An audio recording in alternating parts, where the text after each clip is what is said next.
नमस्कार दर्शक बंधु आज आम गोटे नुआ प्रोजेक्ट बुली जावा आ जो मैंने मो चैनल को नुआ कर देखते प्लीज चैनल को सब्सक्राइब करिए पाखे बेल आइकन टाक दबाइए जहाँद्वारा आपने मो नुआ नुआ वीडियो देखिपारे। देखो ये दुटा इलेक्ट खुंड अच्छे आग पक्ष ये फास्ट से सेकेंड जगार फ्रंटेज पूरा सहीटा यहाँ हूँ जगह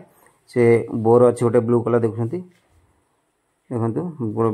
मो सैड्रु करडियोटा देखो ये इलेक्ट खुंड से इलेक्ट्रिक खुंट रही तार फ्रंटेज 1650 स्क्वायर फुट 3 सेल प्लॉट पूरा डीपीएस स्कूल बैक साइड रे पूरा रोचे यहाँ बहुत बड़ सोसाइटी बहुत जगह भी बहुत लोग कि पकई घर द्वार हो जाए कि अच्छी आ फास्ट रू आरंभ हो घर क्लीयर हो जाए आ जो मैंने नवा चाहिए आराम से नहीं पारे जनरल प्लॉट आ सिंगल ओनर जो मैंने नवा चाहते मोर स्क्रीन नंबर शो करुच्ची मो सहित जोगाजोग करेंगे। यह सोसाइटी भीतर रास्ता गुड़ाक सोसाइटी भीतर देखो बहुत बड़ सोसाइटी 40 फुटिया रास्ता।